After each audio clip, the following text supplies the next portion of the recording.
संसार एक दिन जानु छ छोडी, यो संसार एक दिन जानु छ छोडी, केवल जीवनका मिठा यादहरू छोडी, केवल जीवनका मिठा यादहरू छोडी, सम्झना बने सधैँभरिका लागि, सम्झना बने सधैँभरिका लागि।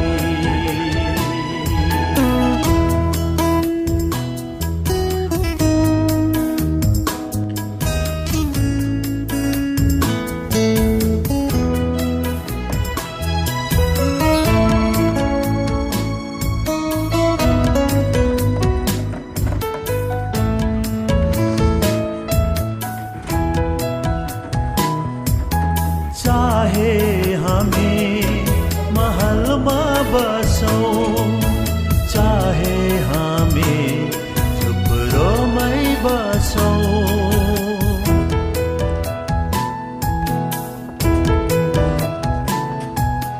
चाहे हामी महलमा बसौं, चाहे हामी झुप्रोमै बसौं, यो त सबै एक दिन छोडी जाने नै हो।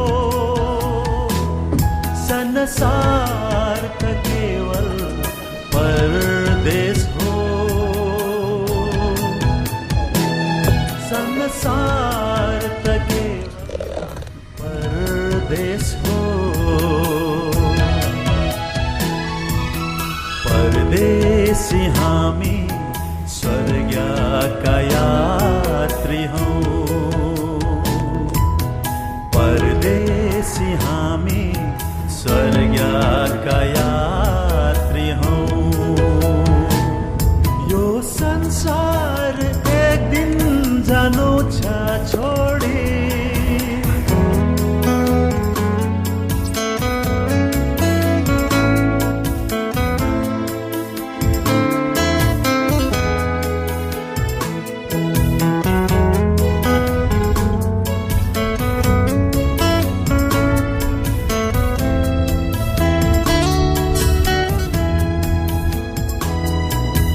कोही यहाँ बस्नु छ धेरै, कोही यहाँ बस्नु छ थोरै,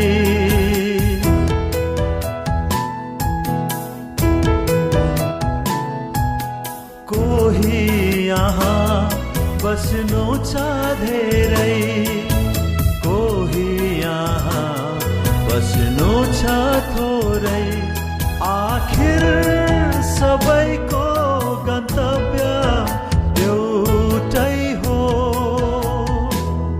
त्यो त हो प्रभुको स्वर्गीय देश,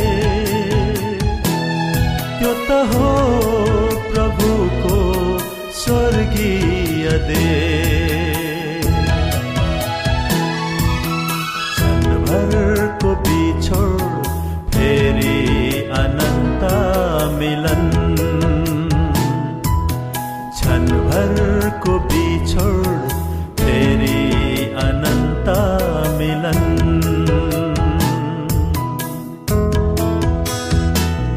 यो संसार एक दिन जानु छ छोडी, यो संसार एक दिन जानु छ छोडी,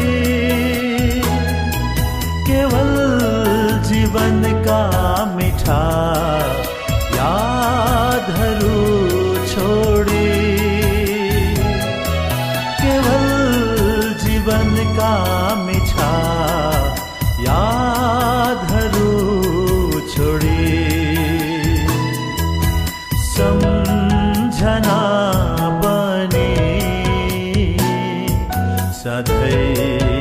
भरेका लागि सम्झना बने सधैँ भरेका लागि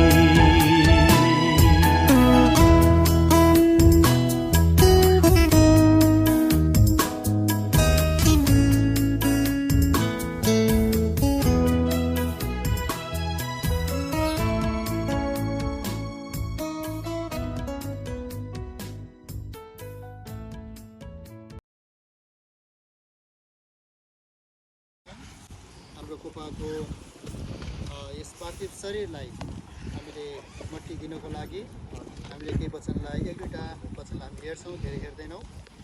आउनुहोस् उपदेशकको किताब हामी त्यहाँदेखि पढौँ। उपदेशक किताब बुक अफ एक्लेसियास च्याप्टर 3 अनि हामीले यसको 20-21लाई हामी पढ्नेछौँ। उपदेशक 3:20 अनि 21 पद।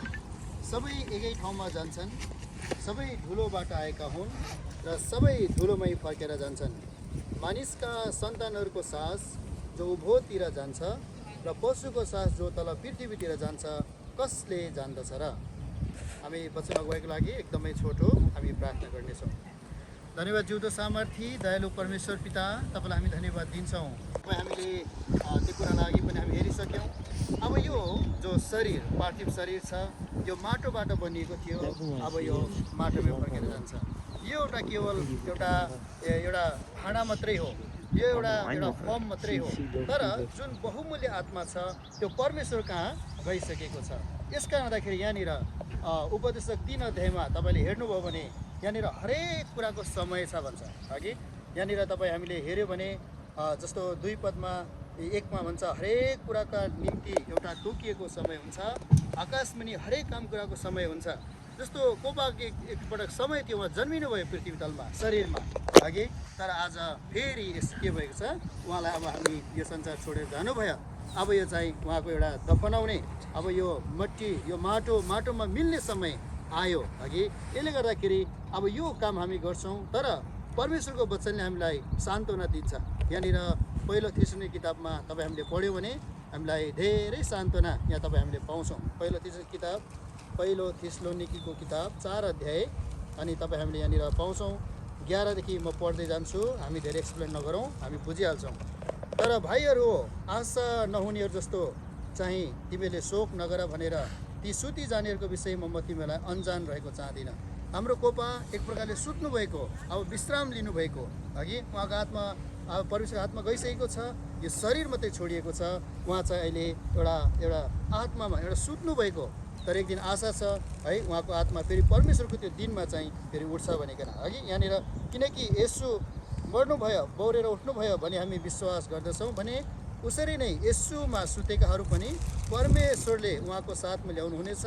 किनभने प्रभुको वचनद्वारा हामी तिमीलाई यो भन्दछौँ, हामी जो जीवित छौँ र प्रभुको आगमनसम्म रहिरहन्छौँ भने हामीले कुनै रीतिले पनि सुतेकालाई उछुन्ने छैनौँ। यहाँ भन्छ अब सरपदमा, किनकि प्रभु आफै चित्कारसित प्रधान स्वरूपको आवाज र परमेश्वरको तुरैसित स्वर्गबाट ओर्लनु हुनेछ अनि ख्रिस्टमा मरेकाहरू पहिले बौरेर उठ्छन्। त्यसपछि हामी जीवित रहेकाहरू प्रभुलाई हावामा भेट्नको निम्ति उनीहरूसँग एकसाथ बादल उठाइनेछौँ अनि यसरी नै हामी प्रभुको साथमा रहनेछौँ। यसकारण यी वचनहरूद्वारा एक अर्कालाई सान्त्वना देऊ। अब यहाँ चाहिँ हाम्रो कोपा सुत्नु भएको अघि, उहाँ केही समयको लागि सुत्नु भएको हो। जब प्रभु आउनुहुन्छ, यहाँ भन्छ कि हामीले जो प्रभुमा सुतेकाहरू छन् उनीहरू हामी सुन्दैनौँ। जो प्रभु आगमनमा आउनुहुन्छ सबभन्दा पहिला उहाँहरू पहिला प्रभुलाई भेट्न जानुहुन्छ, त्यसपछि हामी जिउँदा भएका जान्छौँ। यस कारणखेरि यो केही समयको बिछोडो शरीरमा, हामी केही समय मात्रै हाम्रो कोपासँग हामी बिछोड्छौँ, तर आज हाम्रो एउटा जिउँदो आशा दिनुभएको छ। अब एक दिन हामी कोपालाई भेट्नेछौँ। यस कारणदाखेरि अब है यस शरीरमा उहाँलाई कति दुख बिमार थियो, उमेर पुग्नु भएको थियो है, एउटा शरीरमा कमजोरता थियो। हामीले कमजोरतामा उहाँलाई अहिले यसरी एउटा छरेको जस्तो मात्रै हो। उहाँलाई हामीले एउटा मट्टी दिएर राखेको हो, तर एक दिन परमेश्वर आउनुहुन्छ, उहाँले एउटा महिमित रूप पाउनुहुन्छ, उहाँको एउटा ईश्वरीय रूप पाउनुहुन्छ है। यो कमजोरता एउटा सामर्थ्यमा परिवर्तन हुन्छ। यो चाहिँ एउटा परमेश्वर हामीलाई आशा दिनुभएको छ। यहाँनिर पहिलो कोरिन्थी किताबमा यो कुरा हामीले राम्रोसँग पाउँछौँ। यहाँनिर पहिलो कोरिन्थीको किताबमा आउनुहोस् त 15 अध्याय, यहाँनिर 15 अध्याय पहिलो कोरिन्थी किताब 15 अध्यायको यहाँनिर हामीले 38 पदलाई म यहाँ पढिदिन्छु।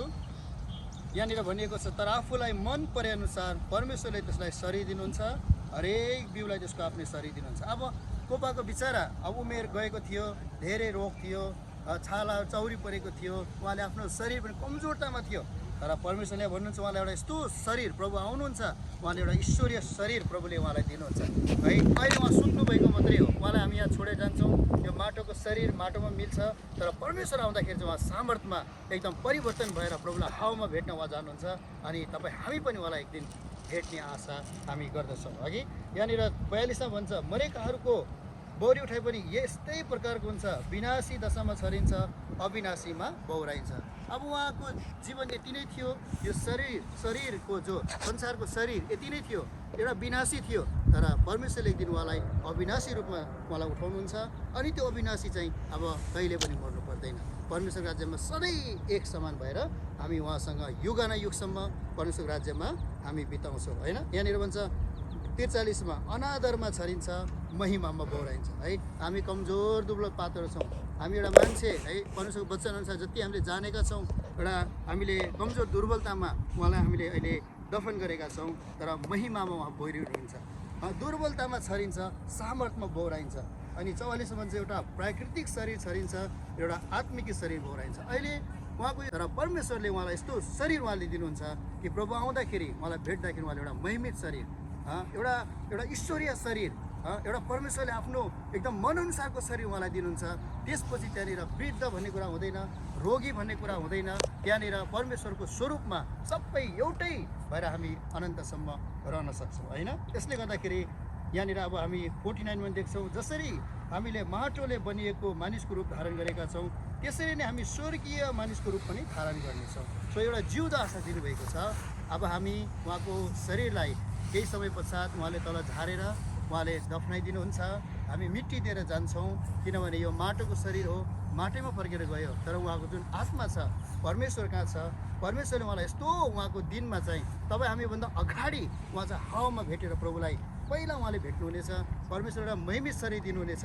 त्यो शरीरमा कहिले रोग लाग्दैन, त्यो शरीरमा कहिले पनि बिमार हुँदैन, त्यो शरीरमा वृद्ध अवस्था भन्ने कुरा आउँदैन। एउटा महिमित शरीर है, एउटा यो जिउँदो आशा पोपाले जुन पाउनुहुन्छ, तपाईँ हामी हरेकलाई पनि यो चुनौती छ। यसले गर्दाखेरि अब हामी मिट्टी दिएर अब हामीले उहाँको यो अन्तिम यो पार्थिव शरीरलाई हामी प्रभुको हातमा सुम्पेर हामी धन्यवाद प्रभुलाई। हामी माटो दिनुभन्दा अघि तपाईँ के भन्छु, अहिले हामी अब यहाँ अन्तिम प्रार्थना हुन्छ। अनि पहिले हामी माटो दिइसकेर हामी अन्तिम प्रार्थना गरेर छोड्छौँ। हामी फेरि अहिले हाम्रो 1 बजीदेखि 47 हुन्छ र हामी चर्चमा हाम्रो केही सङ्गति छ, 1-1.5 घन्टा सानो सङ्गति हुन्छ। तपाईँ कतिजना आउनुहुन्छ आइदिनुहोस्। अनि अहिले फेरि यसको बादमा केही यहाँनिर हाम्रो दिदीबहिनीहरूले केही खानेकुरो छ, प्याकेटमा छ, तपाईँहरूले लिएर गइदिनुहोस् ल। एकदम हामी तपाईँहरू यहाँ जतिजना मण्डली आइदिनु भयो, हामी धेरै हामी धन्यवादी आभारी छौँ। अनि तपाईँ हाम्रो दुःखमा तपाईँले आज हामीलाई साथ दिनुभयो। आज हामीले धेरै बल पायौँ। हामीले कोपा हामीले शरीरमा गुमाए तापनि हामी सबैले कोपालाई आज हामी भेट्दैछौँ। अनि हामी छोडिनेहरू चाहिँ हामी सबै तयारी गऱ्यौँ। आउनुहोस् त्यहाँबाट अब हामी त्यहाँबाट माटो दिन्छौँ। अनि यो कोपालाई त्यसको बादमा अन्तमा हामी छोटो प्रार्थना गरेर आशिष माग्छौँ। अनि हाम्रो प्रार्थना भाइ देवराजले गुरुदासले गर्छौँ। अनि आशिष तपाईँले नै माग्नुहोस् ल। पहिला चाहिँ सकेर Isn't I remember like the day that we played soccer with Copa. And then he said that he can kick the ball to The ball.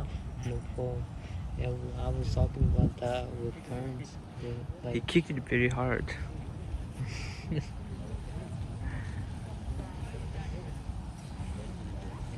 that's how life is. I'm tired of standing. I wish there was a seat behind me. What's what we'll do? We'll do that.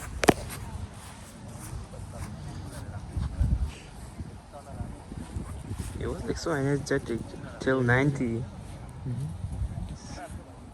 I think that time he was 90 years old. Yeah. he's still 90, almost 90. yeah, How old is he right now? 90, 95, 96. He Yeah, so lived here for 4 2 years. No, 3 years.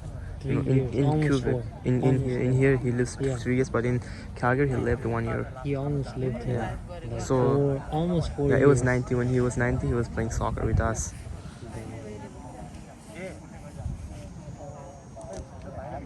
I don't even think I could play soccer until 40. Professionals can't do it. It depends. Maybe until Like, 50. You know Ronaldo? Yeah, no, The other Ronaldo. Ronaldo? He's different. The other Ronaldo. Yeah. What I say? हामी गाउँ पनि हो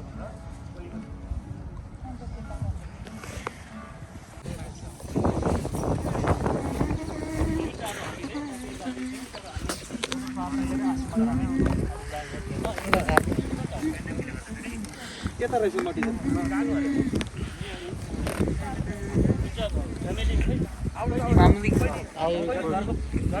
You here? घरको किन family बक्सामाथि होइन माटो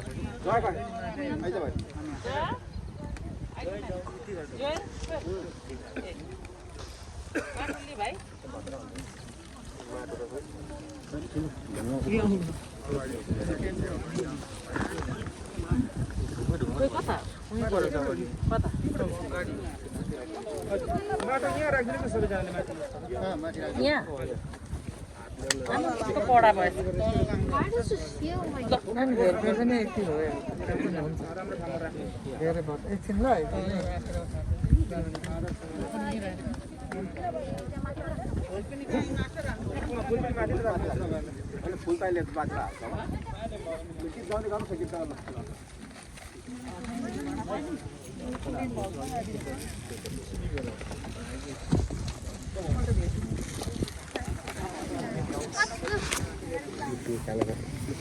Never thought of this day. प्रभुले राखिदिएको दिन आउँदो रहेछ आफूले कहिले नसोचेको भने. This is the last goodbye. अब हामी अन्तिम प्रार्थना गरेर आशीष माग्छौँ अनि हामी छुट्छौँ ल हामी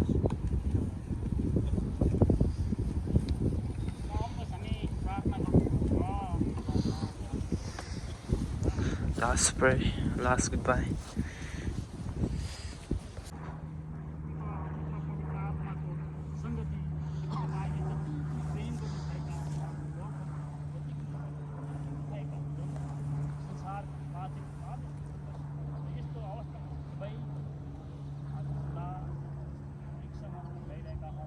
Amen. See. धन्यवाद तपाईँहरू सबैजना आइदिनु भयो कतिजनाले कतिजनालाई थाहा पनि छ थाहा छैन भने 55 जस्तो लाग्यो अहिले सिधा त्यो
प्रभु को महिमेत देश छ जहाँ भेट्ने छौँ एक दिन निश्चय हामी प्रभु को महिमेत देश छ